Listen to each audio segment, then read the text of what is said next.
Olá, sejam bem-vindos. Hoje nós vamos falar um pouquinho sobre descontaminação. A descontaminação ela é um processo de extrema importância dentro do laboratório que diz respeito à eliminação de parte ou da totalidade dos micro-organismos presentes no ambiente. Esse termo ele também se refere à neutralização de produtos químicos ou radioativos. Também pode ser usado o mesmo termo, mas aqui nós vamos nos ater principalmente à questão relacionada à eliminação dos micro-organismos no nosso ambiente de trabalho. O importante, o que a gente mais deve lembrar quando a gente pensa em descontaminação, é que esse processo ele deve ser pensado na rotina do laboratório, ele deve fazer parte do dia a dia do laboratório. Existem 4 etapas no processo de descontaminação: a limpeza, a antisepsia, a desinfecção e a esterilização. Essas 4 etapas, elas não necessariamente vão ocorrer em sequência, não necessariamente vão ter que ocorrer as 4 etapas, mas elas vão estar sempre acontecendo no laboratório em vários momentos. A limpeza é a etapa básica.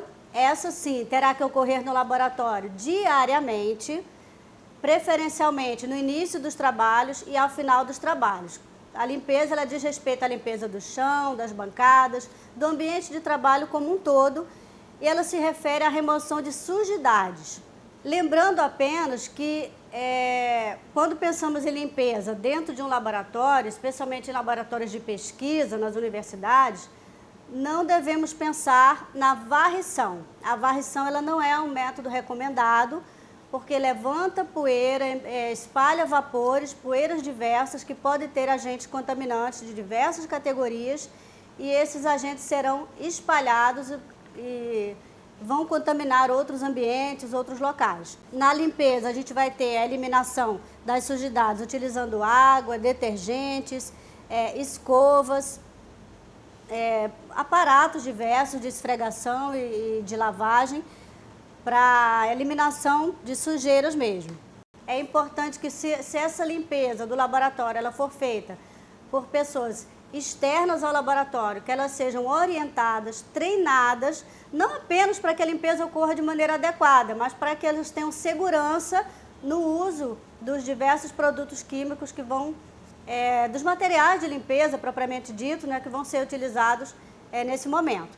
Antes de seguirmos adiante, como nós vamos escolher qual processo de descontaminação nós vamos utilizar? Nós vamos utilizar somente a limpeza, nós vamos utilizar a antisepsia, nós vamos precisar de uma esterilização.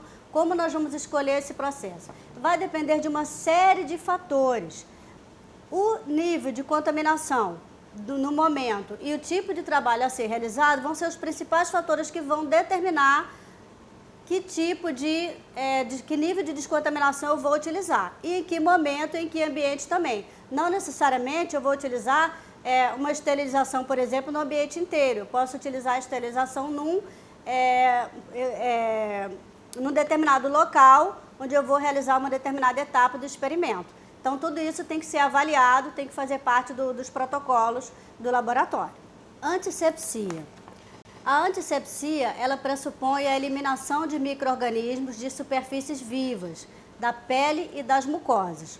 Então, nós vamos utilizar produtos químicos diversos para a limpeza dessas regiões, para que possamos realizar, seja qual for a atividade que vamos realizar, de maneira asséptica.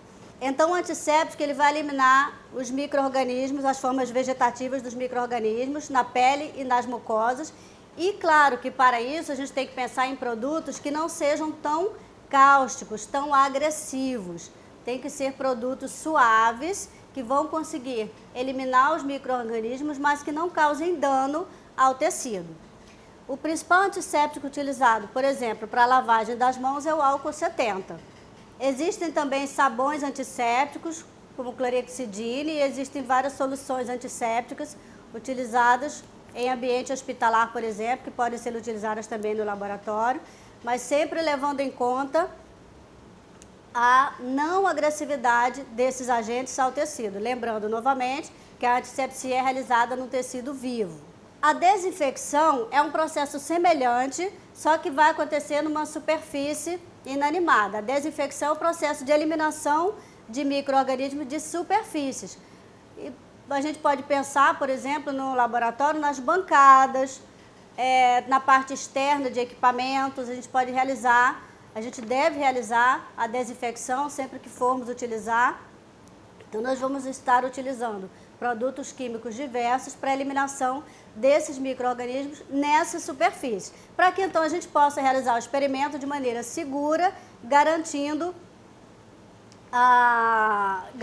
que aquele experimento não vai sofrer nenhuma contaminação e que nós também não vamos sofrer nenhuma contaminação em decorrência de algum micro-organismo, de algum patógeno presente nesse ambiente. A desinfecção ela pode ocorrer através de processos químicos, a gente vai utilizar desinfetantes líquidos ou gasosos, ou de processos físicos, com a utilização de calor e de radiação. Mais uma vez lembrando, estamos falando de superfícies inanimadas, então nós podemos utilizar também calor e radiação.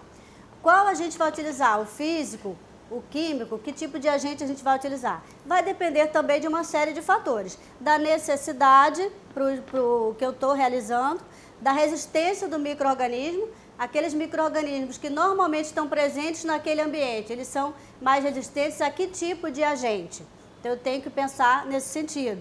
A estabilidade do produto para o tempo que eu desejo que ele atue, tá? Se eu preciso vou realizar o meu experimento, vai demorar 4 horas, 6 horas, eu preciso de um agente de uma duração um pouco maior, que ele tenha mais estabilidade. A compatibilidade com os materiais, é importante que esse agente ele não promova a erosão, a oxidação, o dano, né, das bancadas, dos equipamentos. Esse agente não pode ser um agente corrosivo. E, é claro, o risco à saúde do operador, né, do agente, da pessoa que está ali manipulando, fazendo a asepsia do local. O agente desinfetante ele pode atuar de duas maneiras, através de ação bactericida ou bacteriostática. A ação bactericida ela é letal para o micro-organismo. Ela promove a morte dos agentes contaminantes. Então, mesmo depois do agente desinfetante ser eliminado, os organismos ali não vão mais se reproduzir, não vão mais estar presentes, não vão contaminar mais aquele ambiente.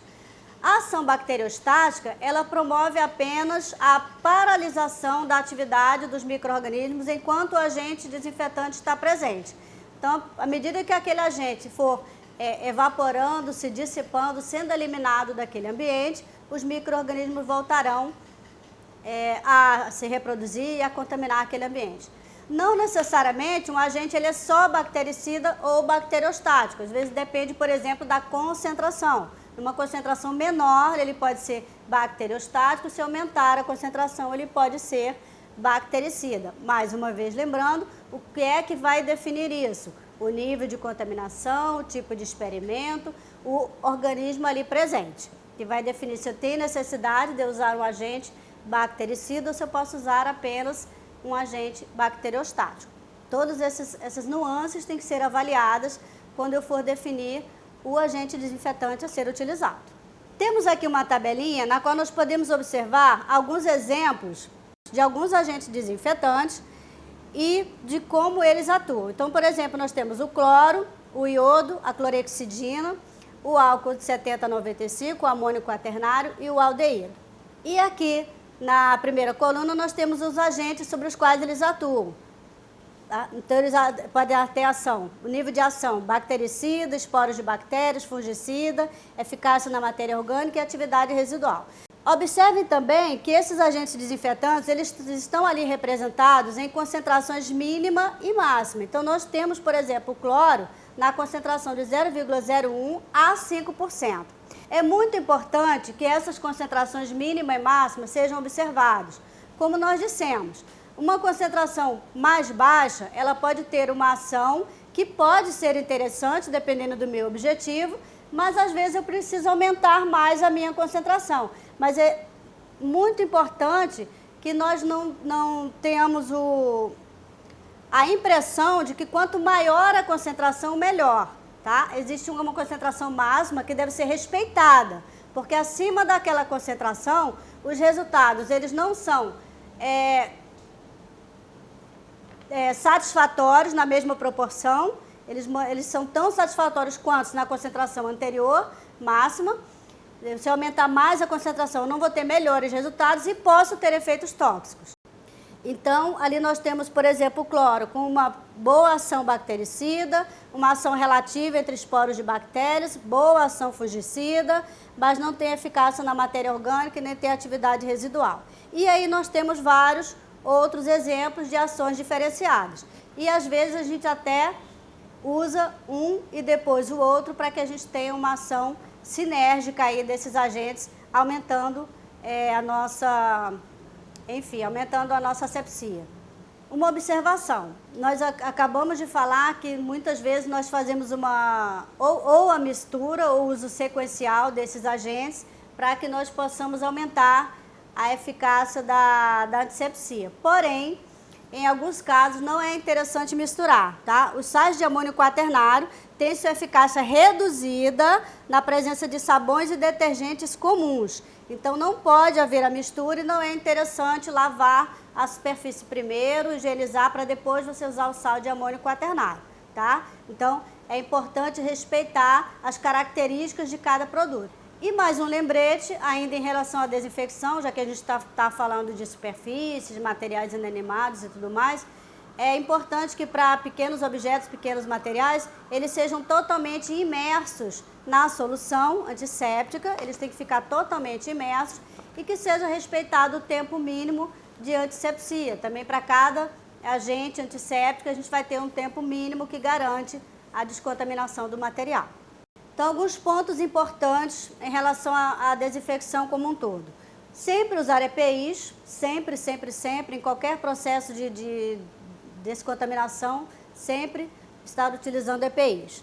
Manter os recipientes tampados, então, destampei, usei o produto, alicotei, coloquei um pouquinho em outro recipiente para solubilizar, tampo o frasco, sempre manter o frasco tampado. Imergir os materiais completamente.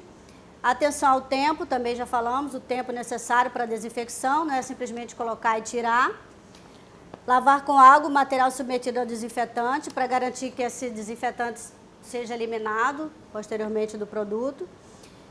E para superfícies ou materiais sensíveis ao calor, são utilizados desinfetantes químicos. Obviamente, se você não pode utilizar, você não pode autoclavar, se você não pode utilizar meios calor, né, especificamente, você vai utilizar produtos químicos. Esterilização.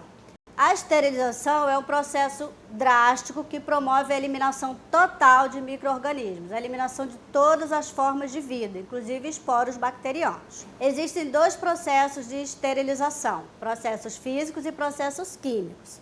Entre os processos físicos, nós temos a autoclavagem, o calor seco, a incineração, a radiação ultravioleta e a filtração esterilizante. Entre os processos químicos, nós temos o uso de soluções diversas, como o glutaraldeído, e gases, como o óxido de etileno.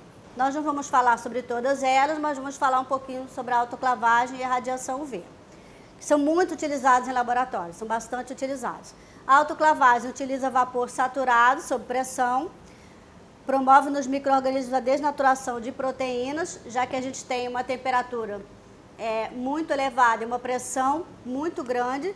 Esses agentes são substituídos a esse líquido efervescente numa pressão muito alta, então ocorre desnaturação de proteínas. Então, a autoclavagem ela consiste no aquecimento da água a 121 graus Celsius em uma câmara sob pressão de 1 atm. Aqui nós temos uma foto da autoclave, um dos modelos, né, de autoclave, existem outros modelos, bastante comum, bastante usado nos laboratórios.